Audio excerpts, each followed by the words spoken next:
여러분, 저는 요즘 우리 교회의 공간에 대해서 생각을 많이 하고 있습니다. 물론 지금이 딱 맞고 또 좋은 환경이지만 앞으로 상황이 어떻게 변할지 모르지 않습니까? 그래서 그때 가서 생각하면 늦겠다 싶어서 미리 생각하고 준비해 나가고 있습니다. 그래서 어제도 우리 형제님들과 1층 우리 창고와 우리 바깥에 있는 화단을 좀 정리를 했었습니다. 앞으로도 여러 가지를 좀 고쳐가면서 우리가 모이기에 더 좋은 환경과 또 우리 자녀들이 또 뛰어놀기에 더 좋은 환경을 함께 준비해 나가려고 합니다. 그런데 어제 이렇게 뜯고 고치고 하면서 이런 생각을 해봤습니다.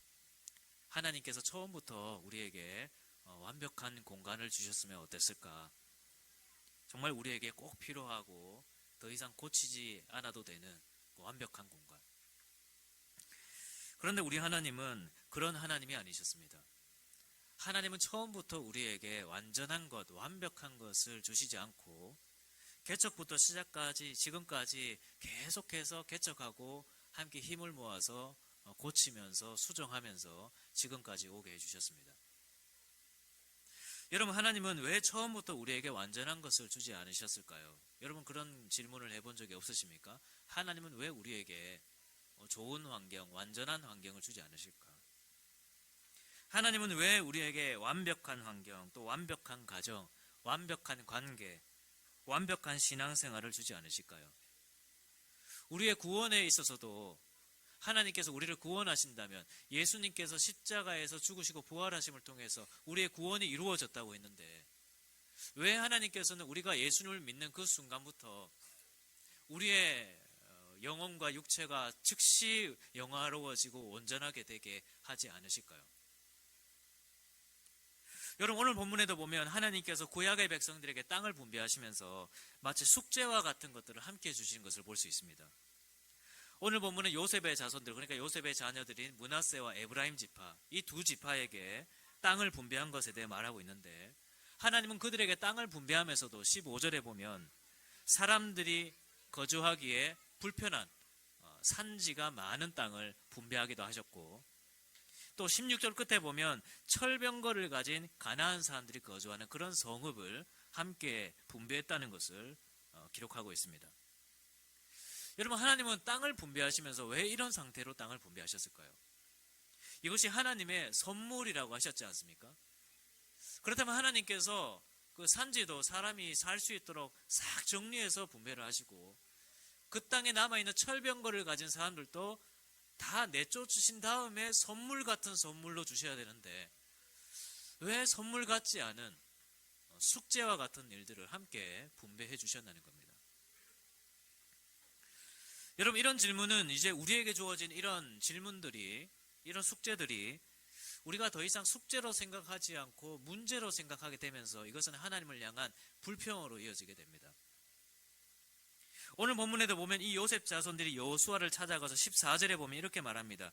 여호와께서 지금까지 내게 복을 주심으로 내가 큰 민족이 되었거늘 당신이 나의 기업을 위하여 한 제비 한 분깃으로만 내게 주심은 어찌함이니까. 또 16절에 보면 저 산지는 우리에게 넉넉하지도 못하고 골짜기에 있는 사람들에게는 철병거가 있습니다. 그러니까 하나님께서 그들에게 주신 몇 가지의 숙제들을 큰 문제로 여기면서 지금 하나님께 불평을 하고 있다는 겁니다. 여러분, 그런데 사실은 이 14절에 나오는 말대로 이 지파들이 실제로 한 분깃을 받은 것은 아니었습니다. 에브라임 지파와 므낫세 지파 각각 한 분깃을 받았죠. 뿐만 아니라 므낫세 지파는 요단강 동쪽 지역도 분배를 받았고 요단강 서쪽 지역도 분배를 받았습니다. 이 지도를 보시면 죄송합니다. 제가 앞으로 넘겼네요. 이 지도를 보시면 여기 빨간색으로 표시된 부분이 므낫세 지파가 분배받은 땅입니다. 이 파란색으로 표시된 부분이 에브라임 지파가 분배받은 땅입니다. 이 사람들이 결코 적은 땅을 분배받은 것이 아니라는 겁니다. 굉장히 많은 땅을 분배받았습니다. 실제로 각 지파별 인구 밀도도 보면, 그러니까 그들이 분배받은 땅에 비해서 인구 밀도를 보면 지금 이 므낫세 지파 같은 경우는 1제곱킬로미터당 13.5명입니다. 12지파 중에서 인구 밀도가 제일 적은 지파가 므낫세 지파입니다. 에브라임 지파는 1제곱킬로미터당 15.7명이었습니다. 12지파 중에서 네 번째로 인구 밀도가 적은 지파였습니다. 우리나라 인구 밀도가 1제곱킬로미터당 527명이라고 합니다. 제일 인구 밀도가 적은 곳이 강원도인데 1제곱킬로미터당 90명입니다. 므낫세 지파는 13.5명, 에브라임 지파는 15.7명이었습니다. 그러니까 므낫세 지파와 에브라임 지파가 결코 적은 땅을 분배받은 것이 아니라는 겁니다. 물론 이곳에는 산지가 많았습니다. 그 중에 일부에는 철병거를 가진 대적들이 거주하고 있기도 했었습니다. 그러나 그렇다고 해서 결코 이들이 적은 땅을 분배받은 것도 아니었고 좋지 않은 땅을 분배받은 것도 아니었습니다. 오히려 제일 많은 땅을 분배받은 지파 중에 하나였고 특히 에브라임 지파는 서쪽 편에 좋은 또한 평지를 분배받기도 했었습니다. 그런데 지금 이들이 어떻게 하고 있냐고 하니까 자기들에게 주어진 것들이 많은데 하나님이 그들에게 주신 은혜들이 참 많았는데 그것을 보지 않고 그들에게 주어진 몇 가지 숙제들, 그것을 큰 문제로 여기면서 불평을 하고 있다는 겁니다. 여러분, 그들에게 산지가 있다는 것, 그리고 철병가가 있다는 것은 그들이 극복하지 못할 문제가 아니었습니다. 특히나 산지가 많다는 것은, 특히 므낫세 지파 같은 경우는 이 요단강 동쪽 지역에 많은 산지가 있는데 이 백성들이 실제로 동쪽에 있을 때 어떤 이야기를 했냐 하니까 이쪽에 산지가 있다는 것이 우리에게 딱 적합합니다. 왜냐하니까 우리는 가축이 많기 때문에 우리가 앞으로 목축업을 많이 해야 되는데 우리가 뭐 농사를 짓겠다면 요단강 서쪽에 있는 평지를 분배받아야겠지만 우리는 가축이 많습니다. 우리에게는 이 산지 많은 것이 장점입니다. 그렇게 요구했던 것이 므낫세 지파였습니다. 그런데 이제 와서는 그거 싫다는 것이죠. 또 철벽가 많다는 것은 어떠냐 하니까 지금 이들이 고백하고 있는 것처럼 이 백성들은 이스라엘 지파들 중에서도 가장 큰 민족이었습니다. 에브라임과 므낫세 지파는 요셉의 아들이지 않습니까? 그래서 두 지파가 땅도 보면 붙어 있어요. 함께 힘을 합치면 못 이길 적이 없는 것입니다. 더군다나 지금 이 이스라엘 백성들의 지도자인 여호수아가 에브라임 지파 사람이잖아요. 함께 힘을 합쳐서 얼마든지 물리칠 수 있습니다. 인구도 보면 므낫세 지파는 이 12지파 중에서 두 번째로 많은 인구를 가진 지파입니다.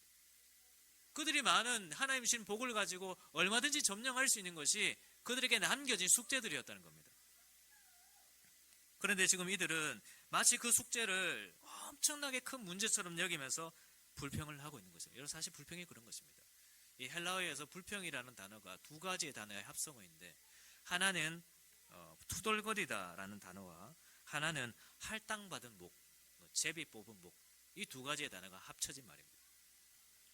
그러니까 자기에게 주어진 그 몫에 대해서 투덜거리는 것, 그것이 불평이고 원망이라는 것입니다. 하나님께서 우리에게 주신 은혜들이 참 많은데 그 많은 것들을 보지 않고 그 가운데 하나님께서 주신 그 숙제들을 보면서 투덜거리고 자기 인생을 비관하는 그것이 불평이라는 거예요. 여러분, 우리도 이렇게 불평하고 있지는 않습니까? 우리나라 삶의 만족도가 굉장히 낮다는 것을 잘 알고 계실 겁니다. 작년에 발표된 자료에서 OECD 국가 중에 38개국 중에서 35위를 차지했고 올해 발표된 자료에서는 소폭 상승했지만 여전히 38개국 중에서 33위에 머물러 있습니다. 여러분, 이렇게 우리의 삶의 만족도가 낮은 이유가 뭘까요? 이 만족도 조사 결과를 보면 우리나라 만족도 조사에 나타나는 특이점이 하나 있죠. 그것은 우리나라 사람들은 경제적으로 소득이 높으면 삶의 만족도가 높게 나오고 반대로 소득이 적으면 만족도가 낮게 나온다는 것입니다. 반면에 다른 국가들은 어떠냐니까 가정이나 또 친구 관계나 건강이나 여가 생활이나 이런 모든 것들을 전반적으로 고려하면서 삶의 만족도를 나타낸다고 그러죠. 물론 그들도 경제적인 것에서 만족감을 느끼는 것은 사실입니다. 하지만 그것이 전부가 아니라는 것이죠. 그러나 우리는 너무 경제적인 것에 집중되어 있다는 것입니다. 하나님께서 우리에게 주신 많은 은혜들이 있는데 그 많은 것들을 하나님의 복이라 생각하지 않고 그래서 나에게 부족한 것이 있고 숙제와 같은 것들이 있다면 하나님께 주신 그 은혜들을 가지고 개척하고 정복하고 개선하려고 하지 않고 나에게 주어진 그 작은 숙제만을 보면서 나의 삶은 문제야, 내 삶은 정말 형편없는 삶이야, 하나님께서 나에게 주신 것은 별 볼 일 없는 것이라고 생각한다는 것입니다. 최근에 이제 한 청년을 이제 만나서, 우리 교회에 출석하고 있지는 않지만 다른 청년을 만나서 대화를 했는데, 결혼을 하려고 하다 보면 자기 친구들 다 결혼했는데 결혼하면 다 신축에 간다는 겁니다. 자기는 그런 형편이 안 된다는 거예요.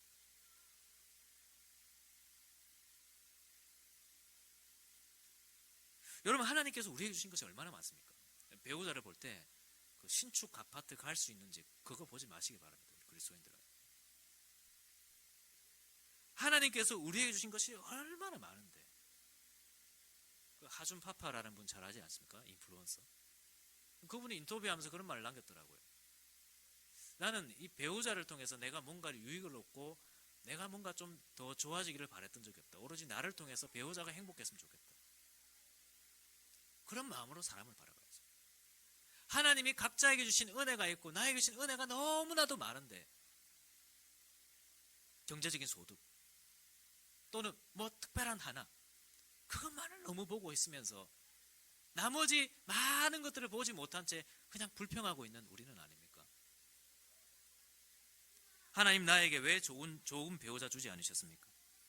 키는 신민석 집사님처럼 크고, 얼굴은 누구 할까요? 저희 아내처럼 아름답고, 또 집안일은 우리 이재국 형제님처럼 잘 도와주고, 또 음식은 또 저희 아내처럼 잘하고,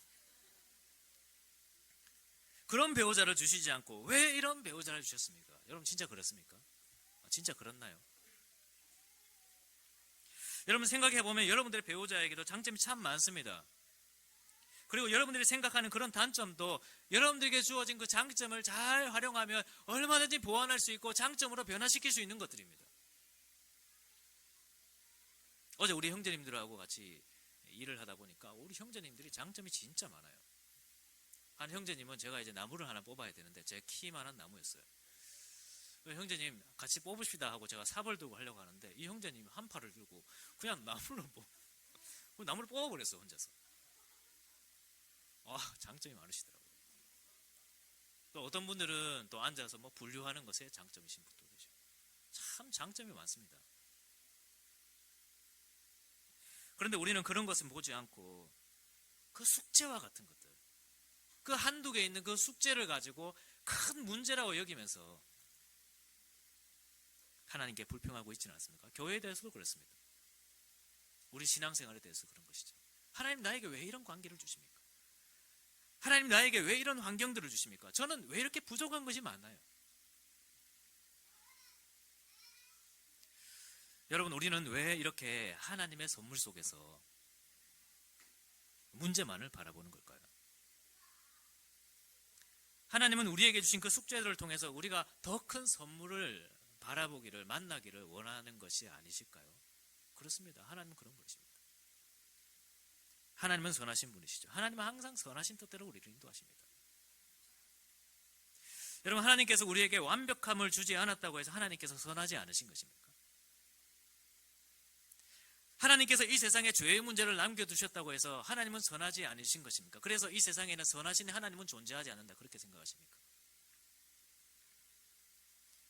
여러분, 그렇지 않습니다. 물론 우리가 하나님의 그 깊으신 뜻을 다 이해할 수는 없겠죠. 로마서 12장 33절에 보면 깊도다 하나님의 지혜와 지식의 풍성함이요 그의 판단은 헤아리지 못할 것이며 그의 길은 찾지 못할 것이로다. 우리 중에 누가 그 하나님의 뜻을 다 이해할 수 있겠습니까? 왜 그런 숙제를 주셨는지 어떻게 다 이해할 수 있겠어요? 우리는 피조물로서 신이신 하나님의 뜻을 다 이해할 수 없음을 인정해야 됩니다. 그것이 지혜예요. 구약 성경 욥기에 보면 참 욥에게 찾아온 여러 가지 고난들이 많았죠. 욥기는 지혜서로 분류됩니다. 시편, 잠언, 욥기, 전도서. 그런데 그런 욥기가 말하는 핵심이 뭐냐 하니까 우리는 하나님께서 우리에게 왜 그런 고난과 숙제와 같은 일들을 주셨는지 우리는 다 알 수 없다는 것입니다. 그것을 인정하는 것이 인간의 지혜라는 거예요.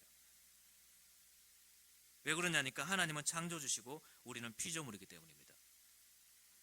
욥기 38장 4절에 내가 땅에 기초를 놓을 때 네가 어디 있었느냐, 네가 깨달아 알았거든 말할지니라. 우리는 알 수 없다는 것입니다.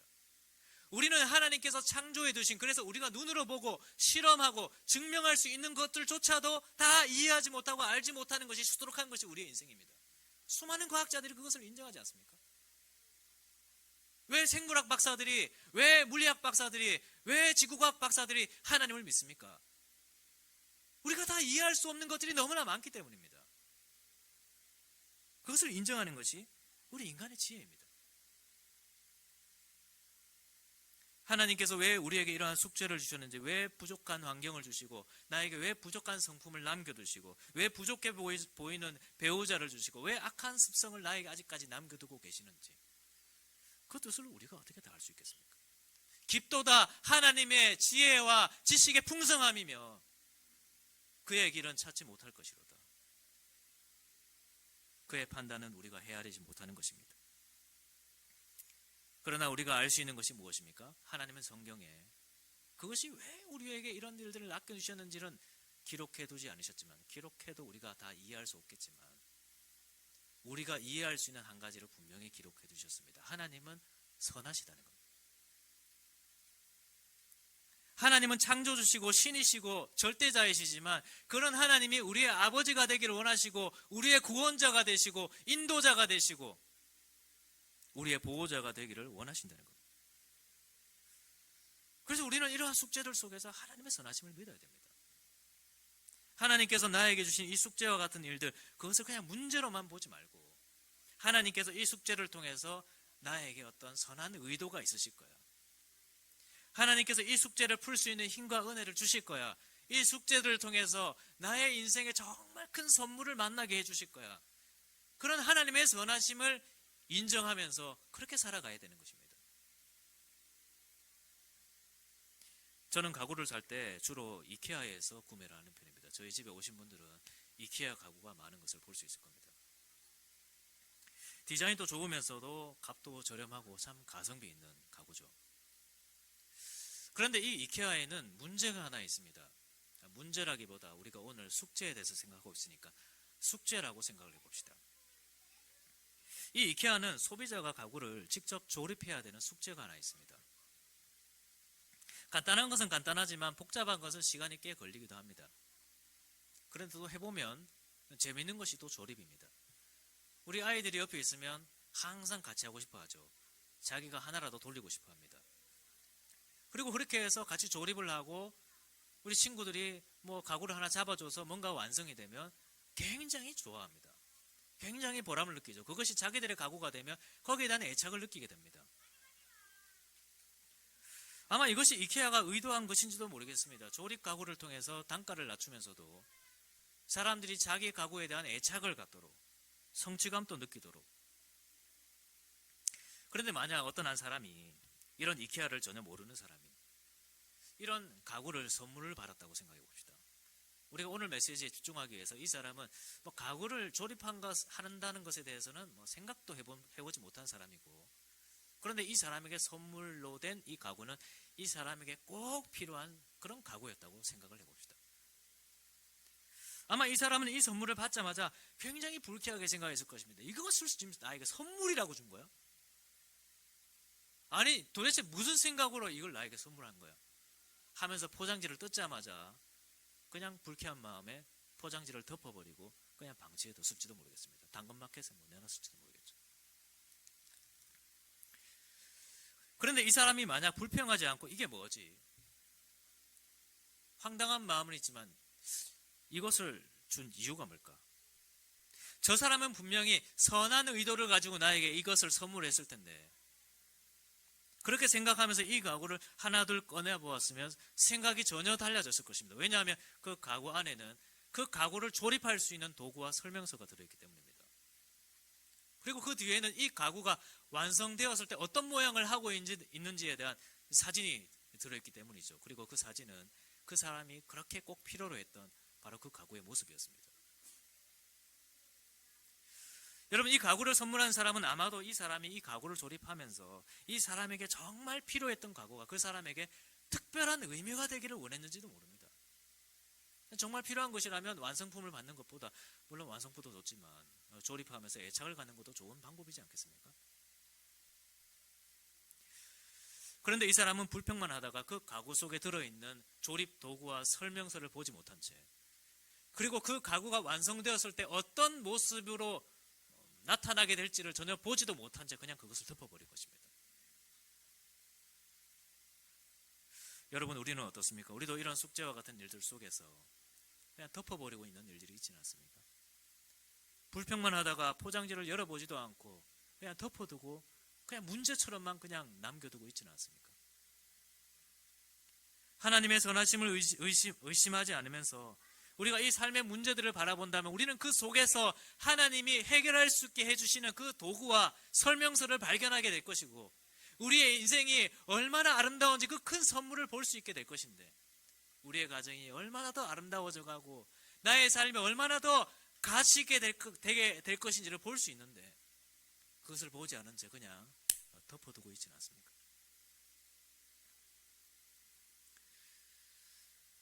여러분, 말씀을 정리하겠습니다. 여러분, 이케아의 가구처럼 하나님께서 우리에게 주신 그 숙제들이 그냥 짐처럼 여겨지고 있지는 않습니까?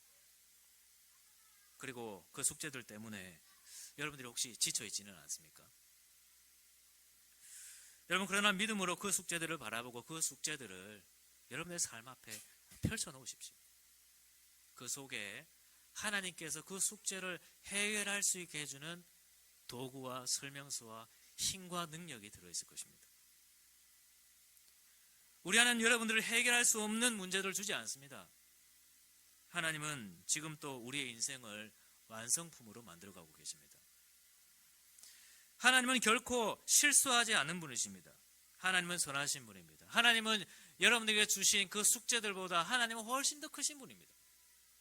하나님이 우리에게 주신 그 은혜들은 우리가 그 숙제를 감당하고도 남을 만큼의 은혜입니다. 우리에게 주어진 숙제는 우리가 가진 능력에 비하면 굉장히 작은 것입니다. 이번 한 주간 이러한 믿음으로 하나님께서 우리에게 주신 그 숙제들을 잘 감당해가는 우리 성도들이 되시기를 주님의 이름으로 축복합니다. 산지라면 개척하십시오. 철병가가 있다면 능히 내쫓으시기를 바랍니다. 하나님께서 여러분들과 함께 하시는 그 한 주간을 경험하십시오. 그래서 여러분들에게 주어진 그 숙제를 하나 둘 잘 해결해 나가면서 하나님께서 우리에게 주신 그 선물들을, 여러분들의 인생의 그 아름다운 선물들을 여러분들께서 발견해 나갈 수 있는 그런 우리 성도들이 되기를 주님의 이름으로 축원합니다.